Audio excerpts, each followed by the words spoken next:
Yes, sir.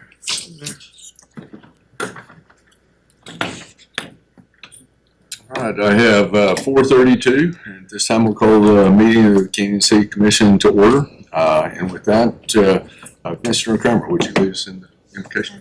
Please pray with me.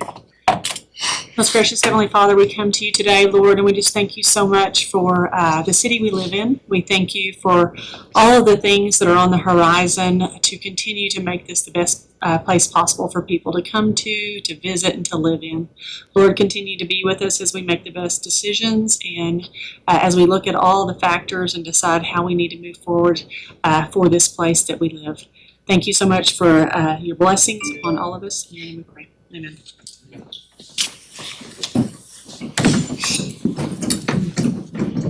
Salute.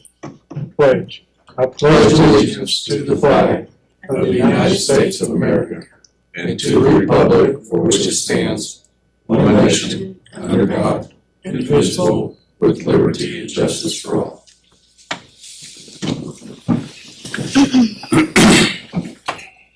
Okay. Takes us to the approval of the minutes of the meeting of February 17th, 2026. If there are no changes, I move we approve. Second. Have a motion and a second to approve as written. All in favor, signify by raising your right hand. Those like sign. The motion passes. Item number 5, public comment. Comments from interested citizens. Vivian? Yes, Mayor, we have two. Okay.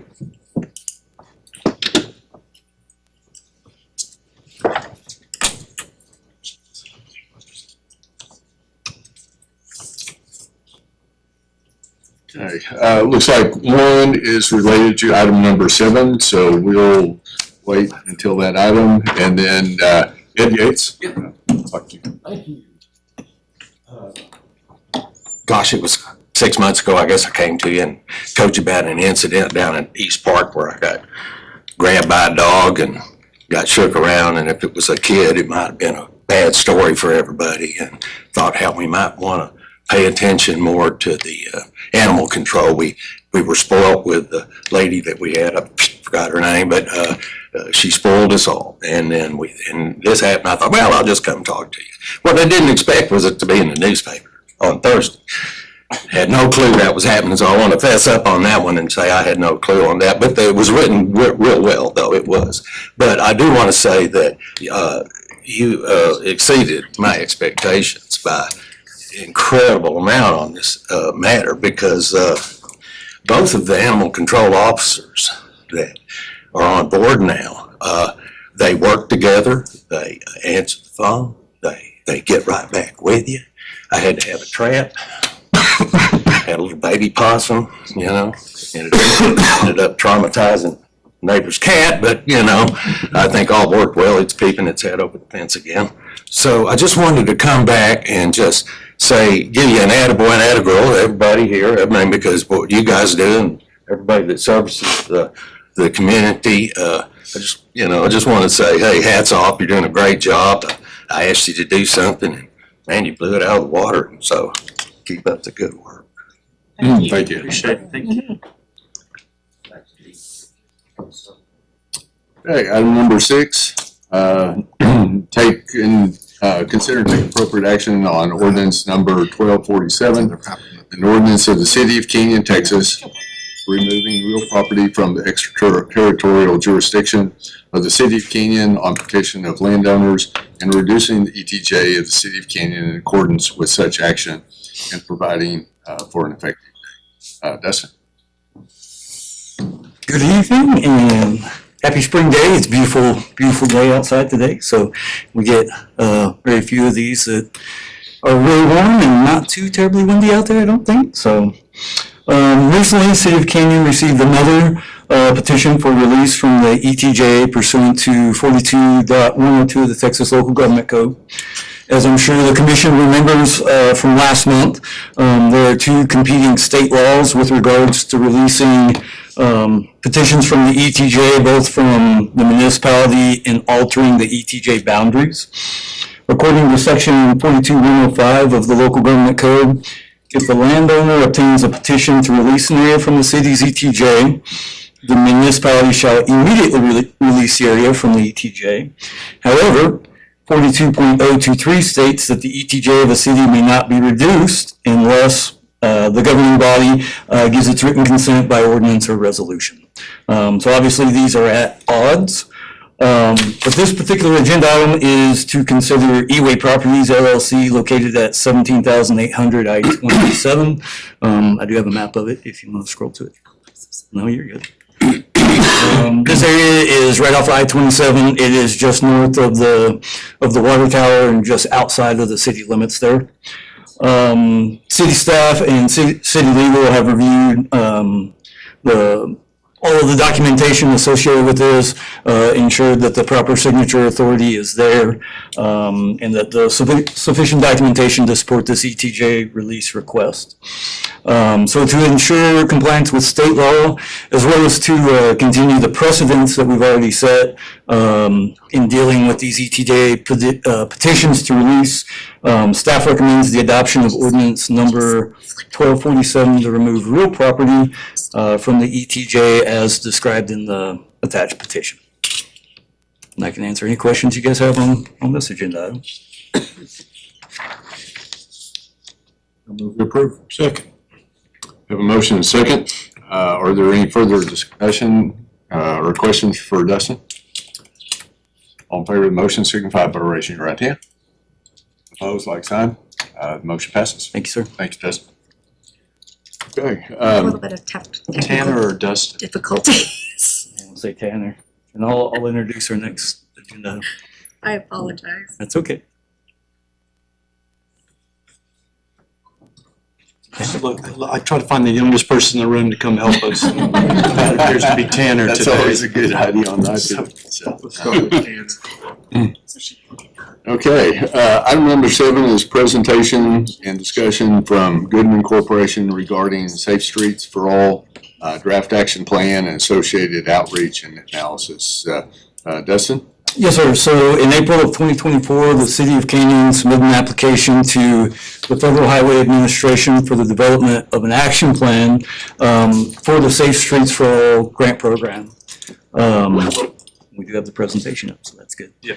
The Safe Streets for All plan is really a comprehensive community approach to improving roadway safeties throughout the community. The plan should be inclusive, it should be multimodal, and it should consider the safety of all roadway users, including motorists, pedestrians, bicyclists.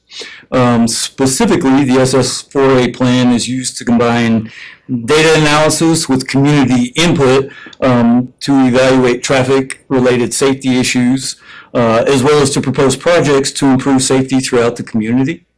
To assist us in drafting this plan, in July of 2025, we brought on the Goodman Corporation really to help us with that public outreach and that data analysis piece of it. So I'm going to turn this over to Eagle Tang. She's with Goodman Corporation. She's going to walk us through all of the different planning efforts that we've gone through, the draft action plan that we do have in place.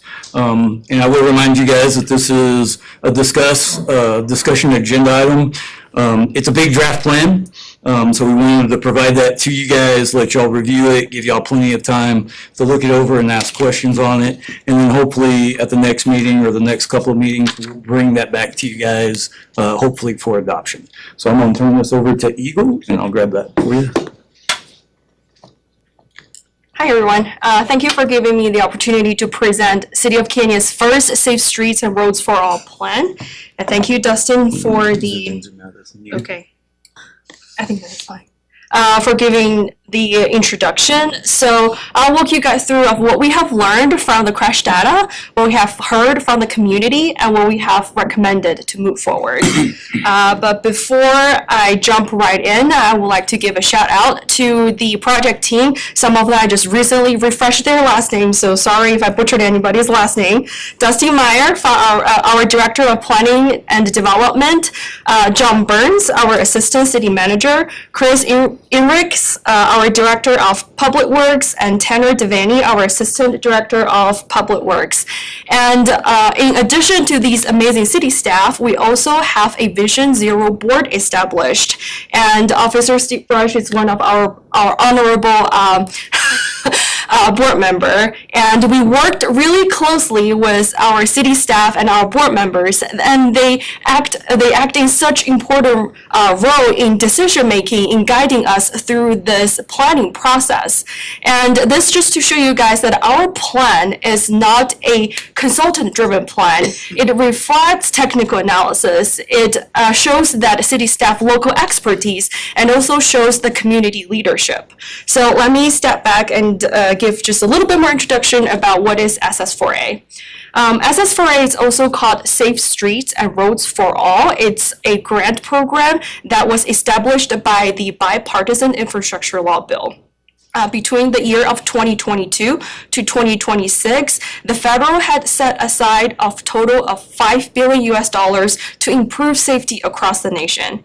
And in the fiscal year of 2024, our city has awarded for the amount of $110K to develop this plan. And our plan is use data analysis and community input to not only analyze why the crashes are happening, but also help us to propose projects to improve safety in our city. And by having this SS4A plan, we'll also position the city to open up doors for more funding opportunities in the future. Back in December of 2023, our city had adopted a vision called Vision Zero.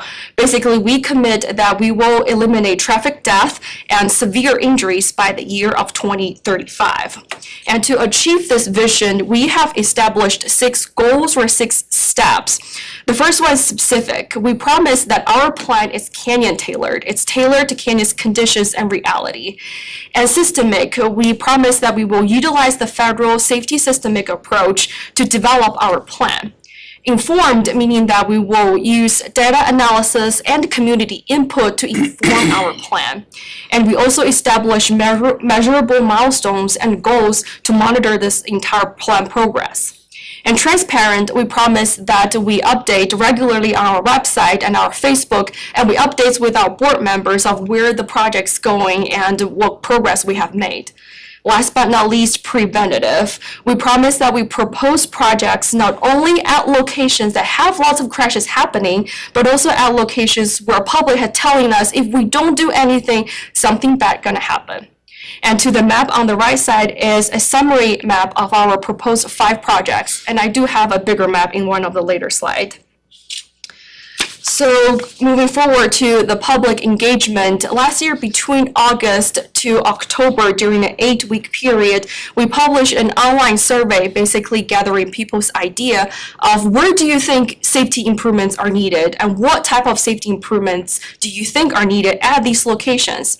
So to promote our survey, we hosted or participated at 3 in-person events, and we posted 4 online advertisements. We also established 3 posters throughout the city, and we also sent out almost 4,000 water bills to local residents to remind them, hey, there's a survey going on, please fill out our survey.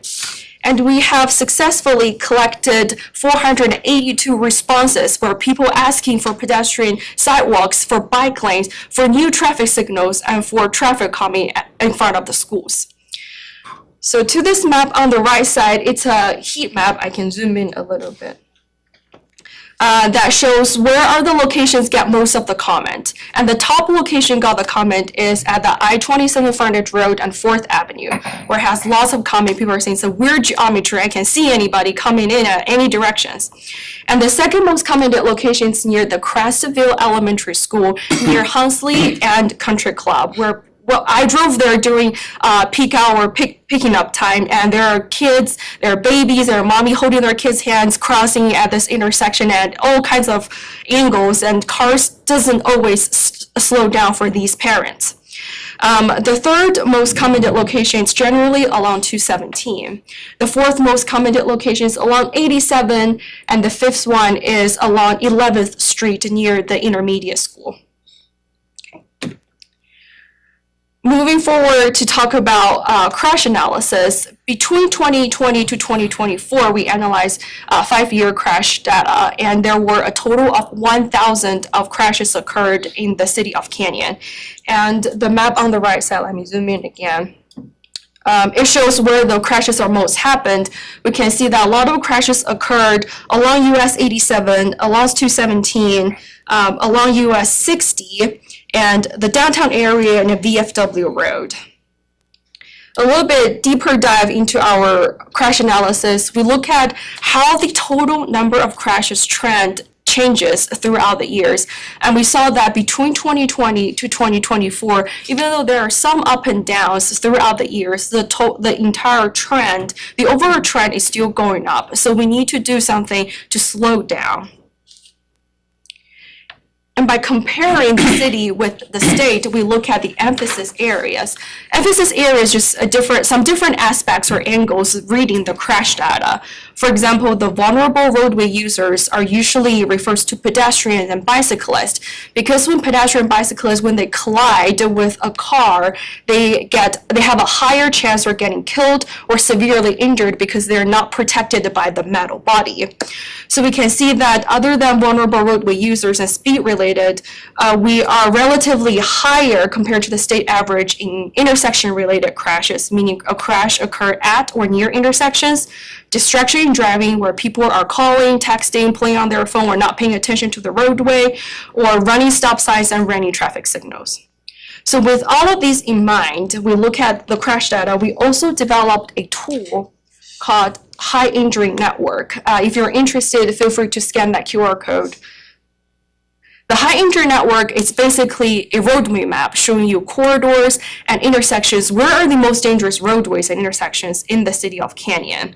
It's a tool can help us, engineers and planners and city, to identify and prioritize projects. However, since it's used based on crash data, the crash data, we call it historical crash data, which means that it does not necessarily capture the most newest roadway condition. If there's a new road being built or relatively new neighborhood being built, those crash analysis doesn't necessarily reflect into these historical crash data. That's why we also look at community input. However, it's still a really good tool to, showing us historically what our streets and intersections are the most dangerous. And for the city of Canyon, we developed two modes of high injury network: high injury corridors and high injury intersections. So for high injury corridors, to the map on the right side, I can zoom in a little bit more. Those yellow lines are the high injury networks, meaning that these streets have not only a high number of total crashes, have high number of fatal and severe crashes, and have higher percentage of crash rate. And these red lines are the worst of the worst. These are top 5 high injury corridors. And based on our analysis, 92% of fatal and severe crashes occurred only on 13% of Canyon's roadways.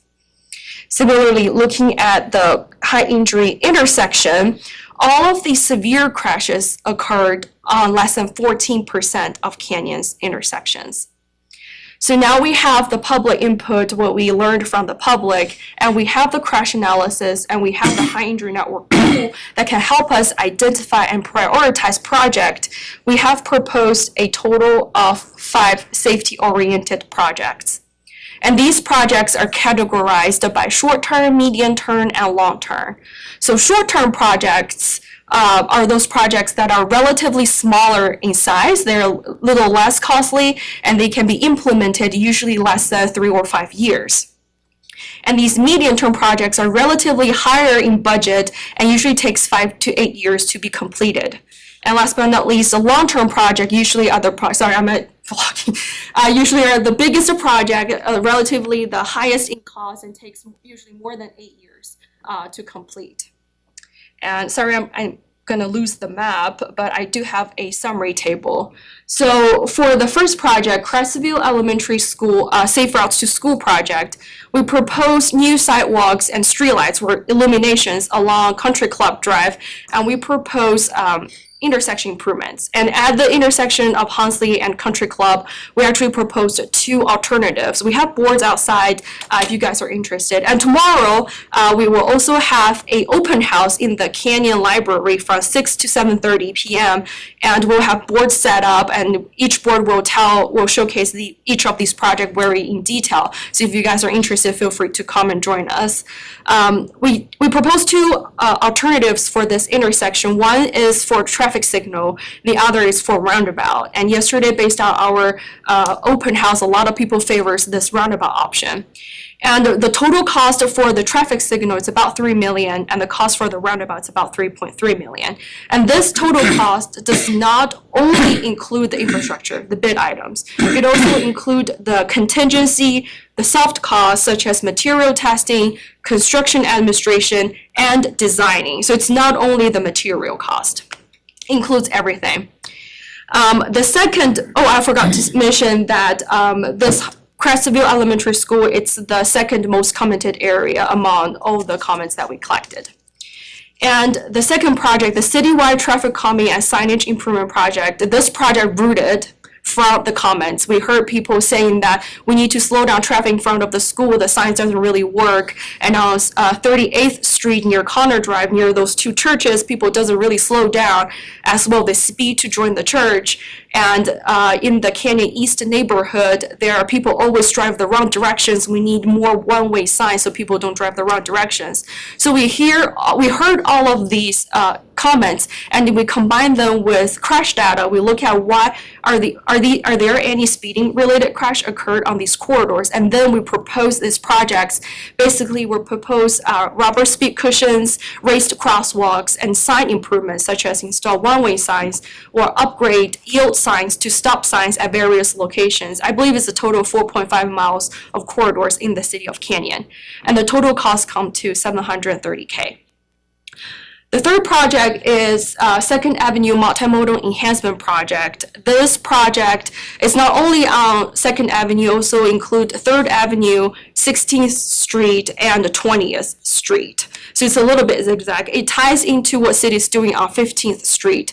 This project also originated from the public comment because we have quite a few folks who lives north of US 60 and commented that they want to be able to walk and bike to the square and to WT. So they want comfortable bike lanes and sidewalks on 2nd Avenue and around the 2nd Avenue area.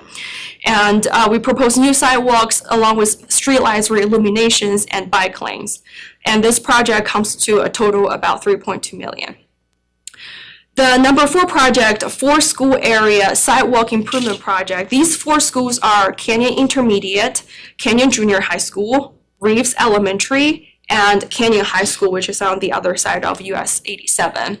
So this is a very big sidewalk area. This used to be 2 different projects, and after we talked with our board members, we really couldn't pick saying that these 2 schools are more important than the other 2 schools, so we combined these we combine these 2 projects into one.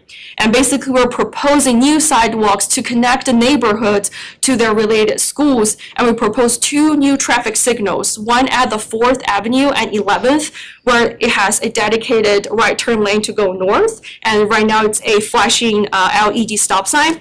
We proposed to swap that with a new traffic signal, and then the other one at 87 and 17th, where you turn right to go to Canyon High School. We heard a lot of people saying that when they do the right turn, they never slow down, so our public asking for a new traffic signal there. So for this project, the total cost comes to $14.3 million. Last but not least, 6th and 7th Avenue reconstruction project. This used to be 2 projects as well, and we combined into one. So what we propose is to total reconstruct the brick road with new asphalt pavement and install new or repair our curb and gutter and install sidewalks and streetlights. On 7th Avenue, there's also existing water lines. We also propose to replace the water lines because our reconstruction work might impact that. And the cost comes to almost $19 million. I know that these costs looks very scary. Nobody has $19 million to sit around and do a project. So the purpose for us to propose this project is for our plan to be inclusive. But we make sure that all of these projects can be implemented in phases.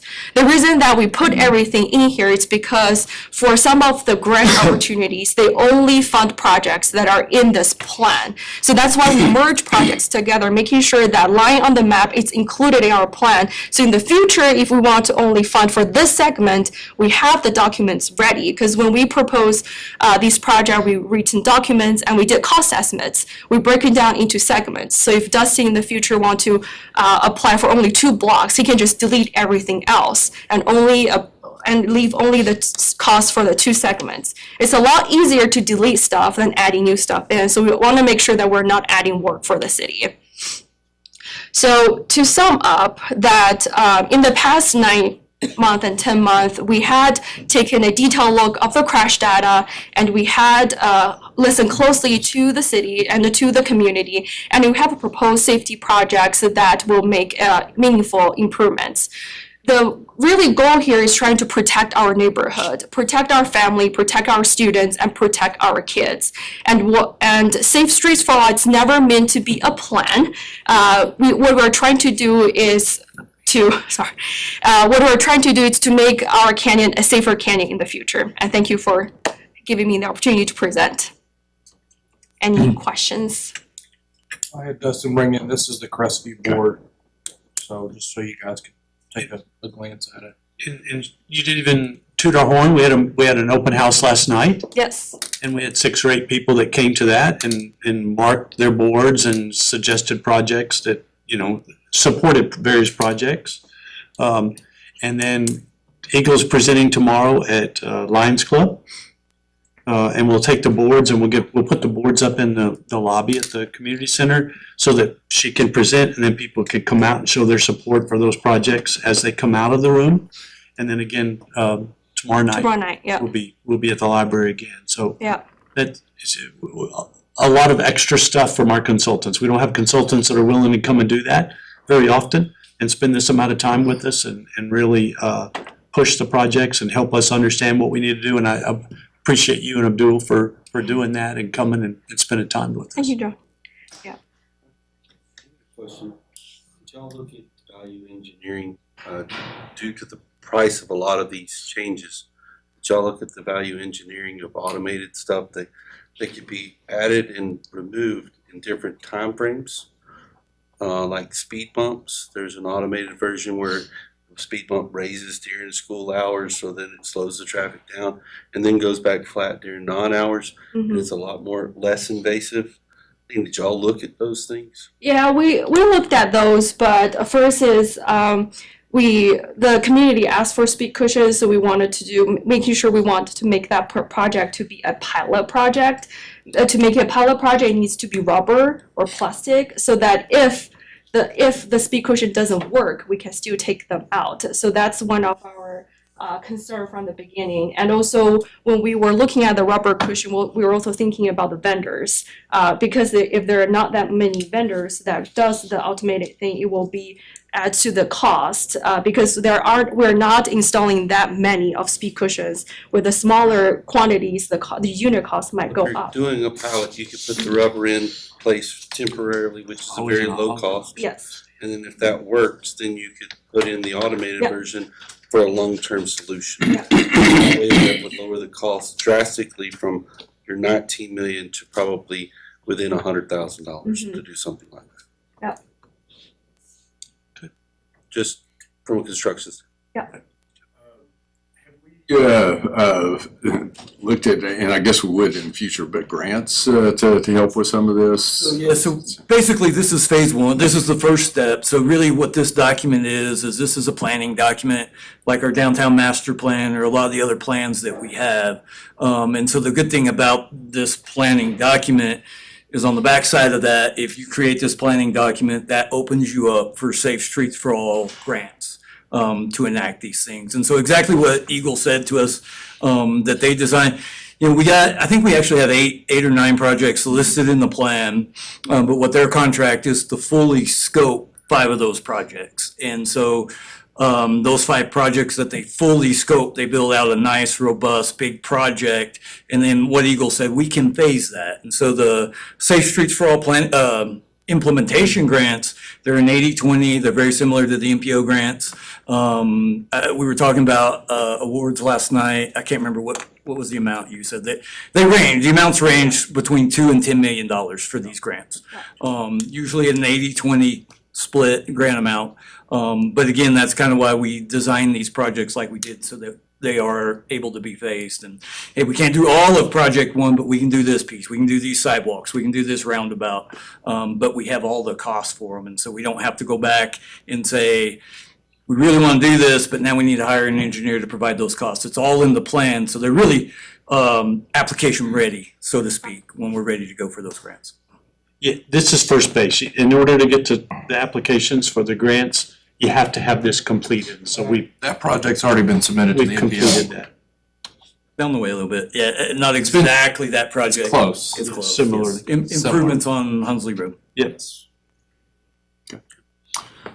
Very good. Thank you. Any more questions for Eagle? Because I can't really tell on the roundabout, how is it traffic controlled? Roundabout, it's a single lane roundabout. But there are no signal Traffic- devices? No, Not on The- In fact, it's a European model almost. That's how you replace a signal, you do a roundabout. So you're doing a single lane? single lane roundabout. Yeah, because when we talk to a lot of the community members and based on our engineering experience, a single lane roundabout is easier to maneuver and people are a lot easier to accept compared to a double lane or multi-lane roundabout. And as a matter of fact, we have a single lane roundabout at WT. And based on, we did a very high level engineering analysis. The single lane roundabout can handle the traffic volume on Hunsley Road. And we also designed the center island to be a truck apron, so because we know there are occasionally some trucks that will drive and the trucks will be okay. And because for the multi-lane roundabout, some people get confused and you take this exit, but they're in the inner lane, so you need to cut across a lot of lanes to create conflict. So a single lane roundabout will be a lot easier for people to accept.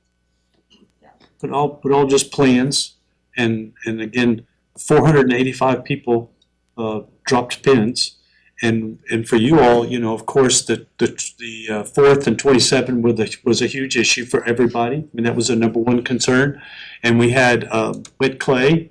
What's Clay's last name? He's now the director of the TxDOT region. Clint. Clint was on our board, and it was interesting because everybody had a concern about that, and he knew that. And so he came and he was at a meeting, and Eagle and her staff took an attempt to kind of do some things on that intersection, but I mean, they were he had already thought about it. And one of the things that Clint says is one of the solutions to that is really other than a massive rebuild, which probably wouldn't happen, or lights that get you through there. And we found it interesting that what he mentioned was to get through there, you would not be able to drive through. There would be you would make two stops. You would not be able to stop at a stoplight. Just like you do on the loop. Yes, and be able to make it all the way through because there's too many variables there. But that was something that he had already, just off the top of his head, he threw out to us. And On that location, we took a tour with Blair, is it Johnson? Johnson, yeah, he's a district engineer. And specifically addressed that intersection, and he said typically they don't put in control signals where there are two-way access. correct. So that- And all of those things become roadblocks to a degree. But we have to continue to talk about it, and it's in our plan as a Yep. concern. And so as we go to TxDOT, we have a plan that says this is a concern of ours. They're aware of that concern, and enables us to hopefully move forward in the future with that. So have you looked at the traffic patterns of a roundabout during drop-off and pickup in school? Like established ones? During peak traffic During times the is what, peak traffic and how that's gonna work? Yeah, like Well, the cars will parked on the outside lane where it's gonna be moved away from the roundabout, and the rest of the cars will be flowing just normally. And with it being a roundabout, if you could see for parents to cross, we provided these islands so they have shorter distance to cross, where they have protected areas. They can wait in the middle island instead of right now they have to cross the four lane I intersections. think she's talking about the Yeah, they don't queue, park there. car queue. I think Oh, the car queue. she's worried about the cars queuing up That's what and trying to drop off. Because they don't cross on those crosswalks, to be honest with you. No, they cross like every directions when we were in the site visit, yeah. Again, just plans, just places to start. Yeah. Knowing that the roundabout would keep that flowing 24/7. Yeah, 'cause we- 365, you would flow through there. Unless if you put if you go with a light, then either you turn it off or change it, or people stop there all the time. And so the person that stops there at 7 PM goes, why am I stopping here? You know, you hear that. That's an anecdotal complaint from people. We have people that complain on 4th heading toward the high school. Why at 10 o'clock do I have to stop by Reeves Hinger? Well, because the light is red. You know, why don't we fix that where I don't have to stop so I can drive through there when I don't have to? Yeah. So the roundabout kind of offers you that option of the rest of the time not slowing things down. Yeah.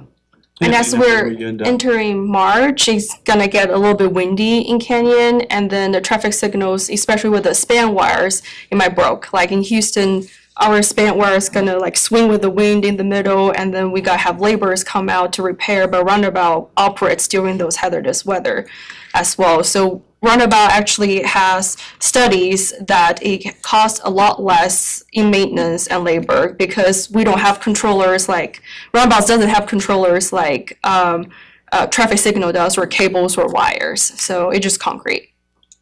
And it would take another deep dive, a real deep dive. This is a high level dive. Look Yeah. at that when you say Dustin. And we're not proposing roundabouts at all the locations, it's just at eligible locations, yeah. Any other questions? I don't guess so. Thank you. Appreciate it.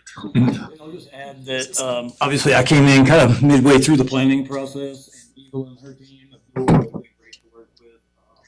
Really gone above and beyond, and we've been working with us throughout the process. Very good. Do have one person signed in for this item, Chris Pittman.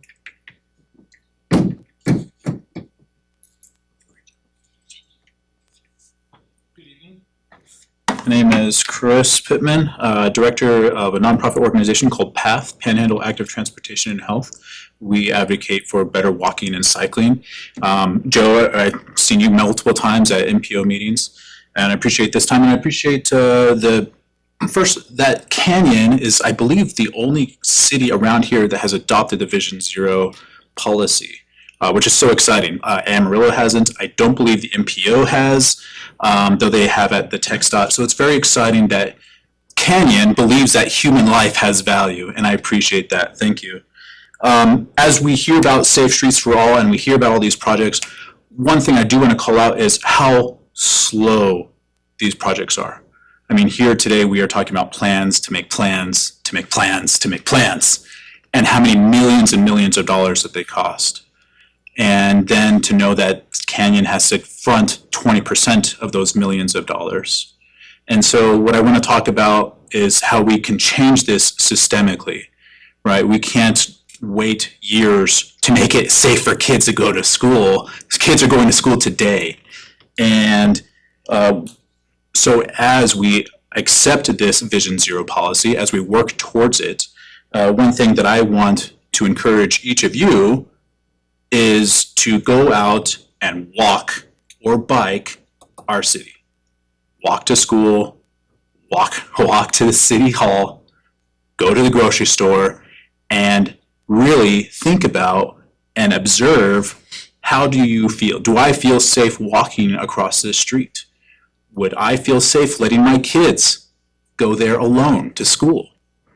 I would say, would I let my grandparents go? But I think some of us in this room are grandparents. So do I feel safe walking to church? And I think that will show us more and help you and us as we're planning this, identify the areas that really need fixing more than any chart or any data points will. Further, this is more about more than just lifestyle, it's more than just safety, it's also about the financial resilience of our city. Building high-speed, car-oriented development is very expensive. These areas also cause water and air pollution. They increase flooding, as we've seen here. Just a couple years ago, we had extreme flooding. They make our summers hotter, and they don't generate enough tax revenue to pay for themselves over the long term. Whereas more walkable, bikeable infrastructure tends to be cheaper, both in the short term and the long term. Also thinking about it, Canyon is a Main Street city. I love that we are a Main Street city. Recently, just heard somebody describe our town that was visiting from, I don't remember where, out of state. They described us as a mountain town. I don't think that fits. I think we're more of a prairie town or whatever you want to call us, but I appreciated the sentiment. People don't come here to see big roads, big parking lots. That's what Dallas is for. They come here to experience life at a human-sized scale, at a human speed. They want to browse our town, they want to shop our shops, and eat lunch outside.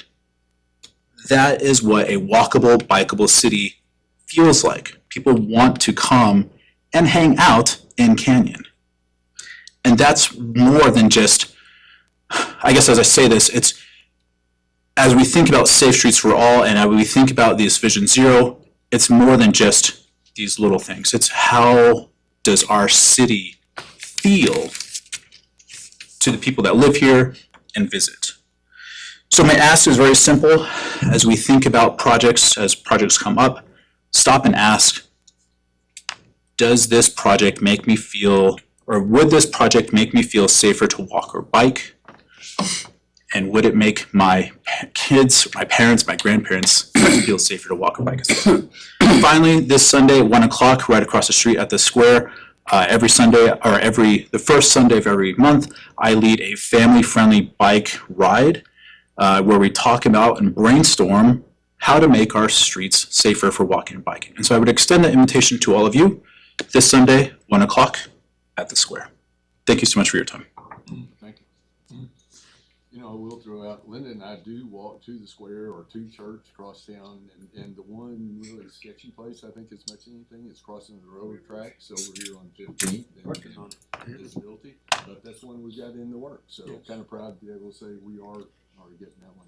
It will be the first funded MPO project on 8th Street, down by the junior high intermediate, and that is all multimodal. And that's this summer, right? Yes. Because we couldn't That get it done bid last out is summer. actually, I think, Friday, Tanner. I think bids Friday with TxDOT. TxDOT is gonna open those bids. So we're the first MPO project, and it's multimodal. All right. And the thank school you. district is teaming up with us on that project.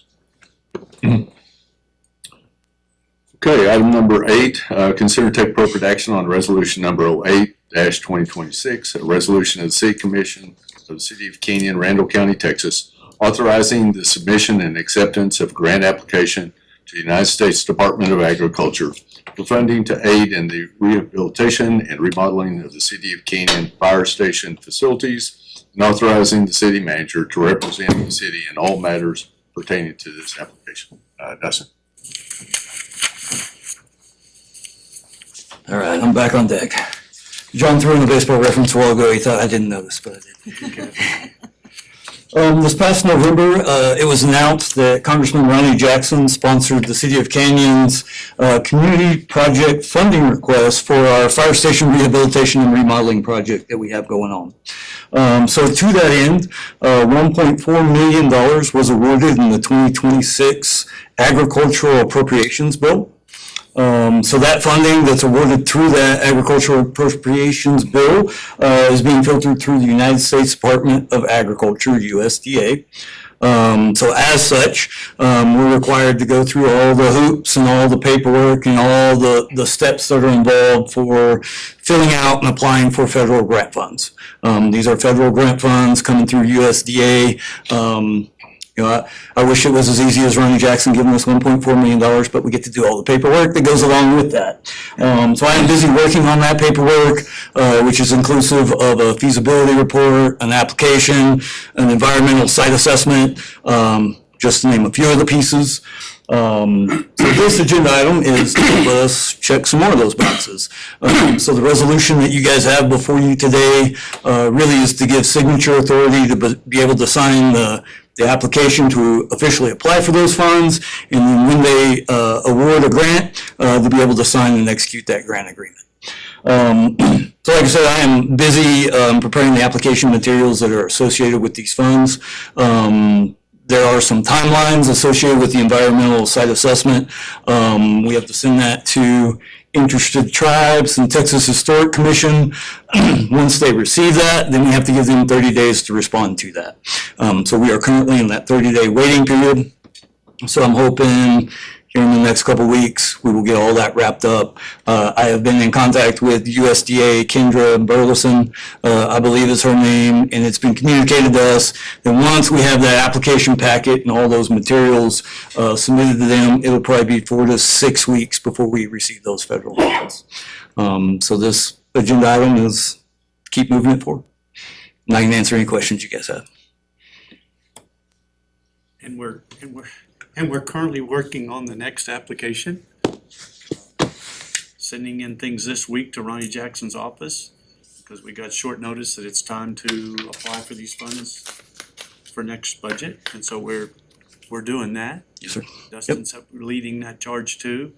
And these are funds that we got awarded 3 years ago, but because a budget was never adopted by the federal government, we didn't receive those funds. So we've done well. We've gotten it twice, but we're actually gonna get some funds. The 4 to 6 time, I think that's what they told us, is that takes it from federal government to local, and not what they were telling us. Yes, sir. Yep, that's correct. Once we get all the paperwork done. Yeah. And it'll mean something to our construction project, which I don't need to worry about. We'll get through that. It will also be a little painful on the construction project, but we'll get that done in order to receive the funds. Yes, sir. I think you've already kind of portrayed that to the CMAR. Paige, you talked to Paige about that. Yes, they're well aware of it. They have some experience with that, as does John Gamble. All right, thank you, Dustin. Do you have a motion? Move that we adopt resolution numbers 08-2026 as presented. Second. Have a motion, any further discussion? All in favor of the motion, signify by raising your right hand. Opposed, like sign. Motion passes. Thank you.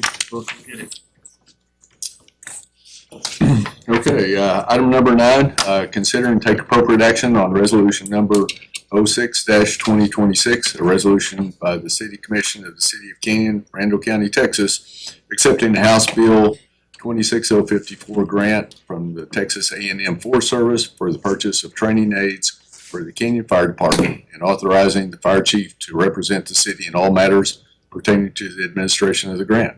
Chief. Good afternoon, Mayor, Commissioners. This is a resolution to accept $10,000 from Texas A&M Forest Service 2604 funding grant for training aids. This is a 100% no match, no city match grant. So just asking permission to accept those funds. So moved. Second. We have a motion second. All in favor of the motion, signify by raising your right hand. Opposed, like sign. The motion passes. Item number 10, consider and take appropriate action on resolution number 07-2026, a resolution by the City Commission of the City of Canyon, Randall County, Texas, accepting the House Bill 2604 grant from the Texas A&M Forest Service for the purchase of personal protective equipment for the Canyon Fire Department, and authorizing the fire chief to represent the city in all matters pertaining to the administration of the grant. Chief. Once again, same style grant, but this is earmarked for personal protective equipment like our turnout gear, wildland gear, whatever we need for that. It's a 5% grant, up to 25,000 is what they'll cover. And current fire department budget will handle easily the 5% match. I move to accept. Second. We have a motion and second. All in favor of the motion signify by raising your right hand. Opposed, like sign. Motion passes. Thank you, Chief. All right, item number 11, consider and take appropriate action on resolution number 09-2026. Resolution of the City Commission of the City of Canyon, Texas, approving the tariff authorizing an annual rate review mechanism as a substitution for the annual interim rate adjustment process defined by section 104.301 of the Texas Utilities Code as negotiated between Atmos Energy Corp., West Texas Division, Atmos West Texas, and the steering committee of the cities served by Atmos West Texas, requiring the company to reimburse cities reasonable rate-making expenses, adopting a savings clause, determining this resolution was passed in accordance with the requirements of the Open Meetings Act, declaring an effective date, and requiring delivery of this resolution to the company and legal counsel for the steering committee. Joe. I should have let you read that. Thank you, sir. This isn't very exciting. So Atmos, through their GRIP filing, changed about 20 plus years ago. In 2008, they changed and added this rate review mechanism in RRM. It makes the rate increases with Atmos a lot easier to deal with. Ultimately, what this is up doing is the current process of the rate review mechanism was adopted and completed in 2018. That has expired, and so we are just renewing that process. And so nothing substance change other than basically re-upping that. So they did it in 2008, did 2018, and now it's time to re-up it again. So it's just that rate review mechanism process, agreeing to that. And that's pretty much it. Move to approve. Second. We have a motion and second to approve. Any further discussion? All in favor, signify by raising your right hand. Opposed, like sign. Motion passes. Thank you, Joe. That now takes us to executive session pursuant to 551.071, consultation with attorney, 551.072, deliberations about real property, 551.074, personnel matters, city manager, board appointments to Canyon Housing Program, Inc., and 551.087, deliberation regarding economic development negotiation. And with that, looks like we have 5:24, and we'll adjourn into exec session.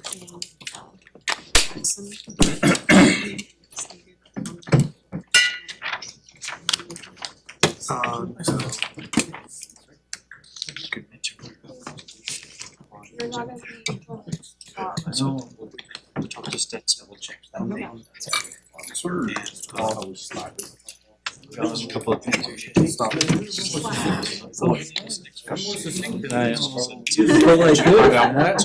I'm gonna get a letter.